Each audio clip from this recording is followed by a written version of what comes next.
This is Dead Air and stories from haunted hospitals. Listen with the lights off. I'm a night shift RN. We recently had a co-worker pass tragically, but I'm newer to the hospital and only knew of him because he transported patients and he was always in and out of all the department. I didn't even know his name. Sunday evening, someone mentioned he had passed, and when I asked for a description, I knew exactly who it was. He had a very distinct look, walk, and air about him. I had a fleeting thought of how sad that news was, but I didn't know him, so I got busy and never thought of it again. The next morning when my shift was done, I took the employee elevator to the ground floor and to an area mostly just for staff.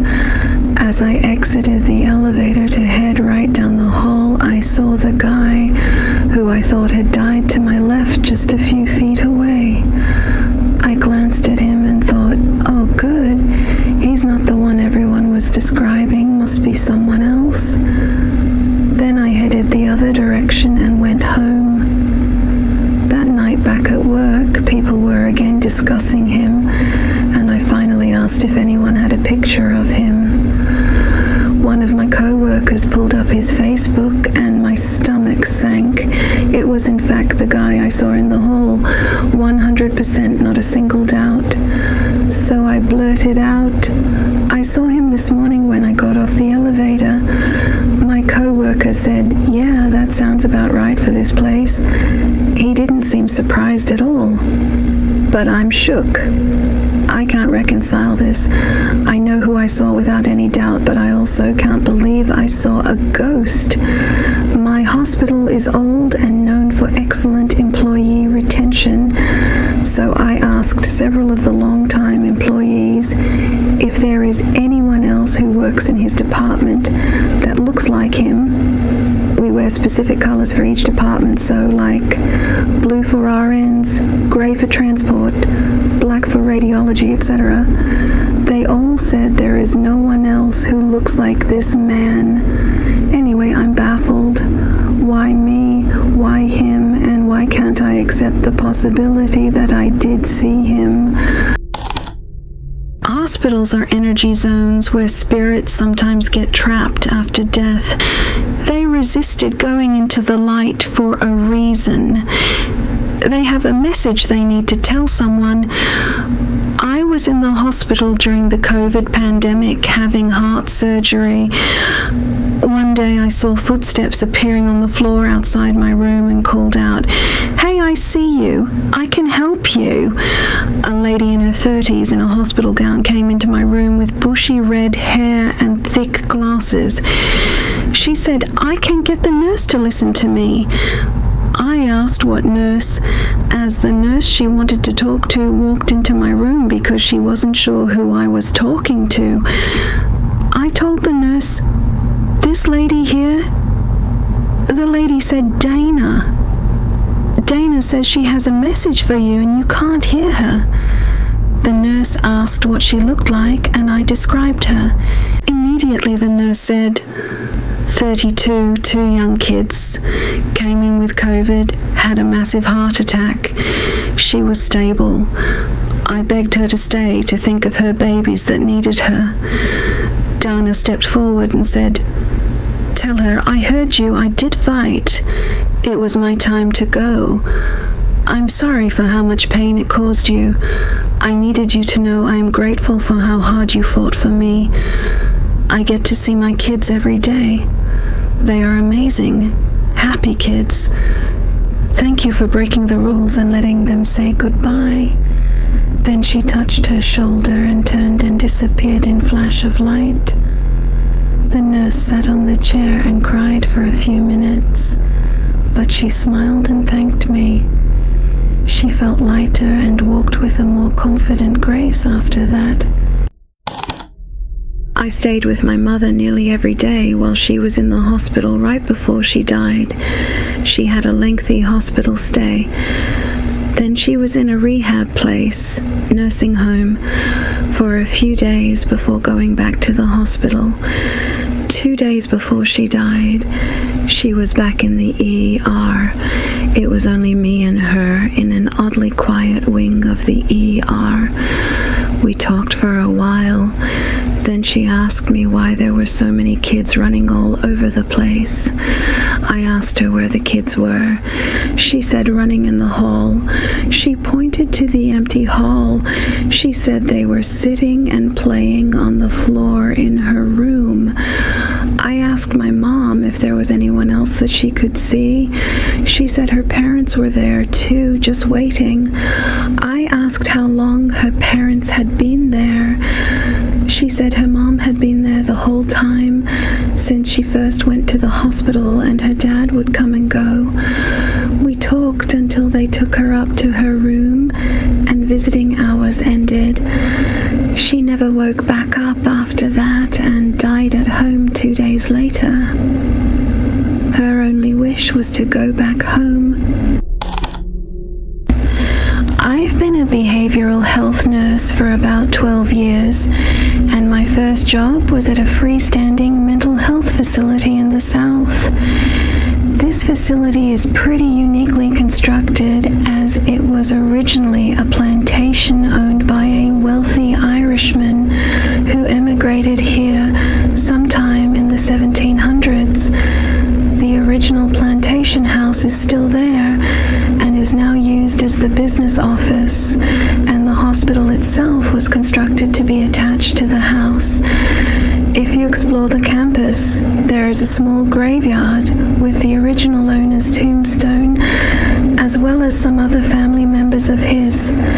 Additionally, there is a sign that says something along the lines of, "This is dedicated to the slaves that worked and died on this plantation." Anyway, one of the stories that has been passed down among the employees there for decades is that a young girl in the Irishman's family, one of his daughters or grandchildren, passed away on the plantation at a really young age, that her ghost still lingers around the house and the facility, and that certain patient rooms that have an unusual amount of paranormal activity.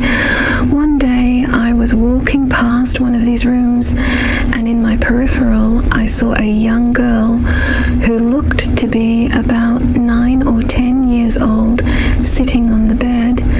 She was wearing a colonial-looking dress, appropriate for the time period in which she was alive, and looked me directly in the eyes. When I turned to look at her, I was incredibly startled, and my mind raced for a few seconds trying to convince myself that she wasn't there. I walked a few feet past the room, gathered my courage to go back, and she had disappeared from sight.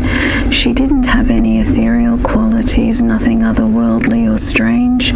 She literally just looked like a real person sitting right there in plain view. During my time there, I never heard of anyone else who saw her as clearly as I did, but every once in a while, one of my co-workers or a patient would experience something strange, like doors opening and slamming shut. I remember one patient in particular that ran out of his room, white as a sheet, and said that while he was lying in bed, his bathroom door slammed on its own.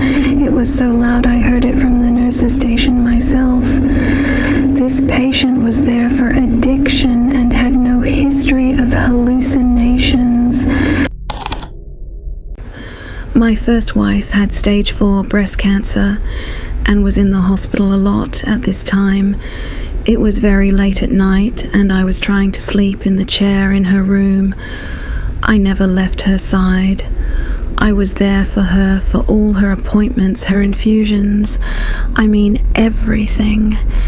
It was super late at night and she was asleep, so I went for a walk around the hospital. There was literally no one around. After roaming around for a while, I ended up in the chapel on the 2nd floor. The doors in are heavy and click loudly when they shut. The chairs are lined up in rows facing a very amazing stained glass window at the front where the preacher stands. I took a seat in the third row and was praying. When I was done and stood up, and there was a woman sitting in the second row in the last seat. To say I jumped out of my skin would be an understatement. It was like 3 a.m. and I did not hear the door open or click shut. She was a dark-haired woman and was in a hospital gown, and I got the feeling of sadness. That is all I got. She just disappeared right at the moment I freaked out. After I managed to calm down, I said out loud that I was sorry for freaking out and that I hope you find peace. I lost Polly, my wife, soon after. This happened at Dartmouth Hitchcock in New Hampshire. Me and a buddy went to a condemned hospital in Northern Cali during the day to explore what it was like before it got knocked down. We split up, and I walked into a ward and came face to face with what appeared to be an old man. Both me and the ghost were stunned, looking at each other, and my friend came into the door behind the entity, and it turned its head to see my friend, and then the ghost ran through the air, leaving the room, and we chased it, but it was gone. My mum died in our local hospital, and she spoke about a little boy that kept coming to see her. The woman in the next bed was having a conversation with someone standing at the bottom of her bed, and her daughter, who was sitting beside the bed, asked who she was talking to. My mum and the woman both said, "The little boy, can't you see him?" Me and the woman's daughter were totally freaked out, and we spoke to one of the nurses in the corridor, and she told us that over the years a lot of elderly patients spoke about a little boy, and that ward used to be children's wing. Sadly, Sal, in the next bed to Mum, passed away a few days later, and a few weeks later my mum passed. The nurses and assistants all said to me afterwards that patients who spoke about the boy were patients who were dying. I worked in a newly built hospital that was haunted. We had lost no patients there, but according to research a co-worker did, the land had been part of a large farm, and where the hospital was located had been where the slave quarters were. I have seen at least 2 people who were there 1 minute and gone the next. They looked completely normal until they disappeared. Call buttons in empty rooms would go off. There was a small sitting or waiting room on one floor with a TV and coffee machine. The TV would turn on when no one was there.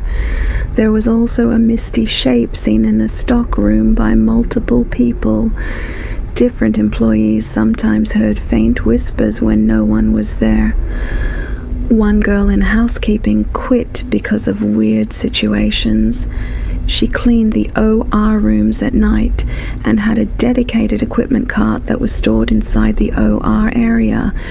She would have to scrub up and dress in scrubs, mask, gloves, shoe and hair cover to go into the area. She would pull out her cart and go inspect the first room to clean up anything before she took her cart in to do the floors. Many times when she would come back to her cart, all her tools would be lined up on the floor beside the cart. This was an area with badge access, so they knew who came in. She also texted me a pic of a powered off computer screen and said she felt like she was being watched. Asked me to put it on my Photoshop program and see if I could see anything. I enlarged and lightened, and there were 3 distinct but faint faces on the screen. She quit soon after. You've been listening to Dead Air. Like and subscribe for more. Good night.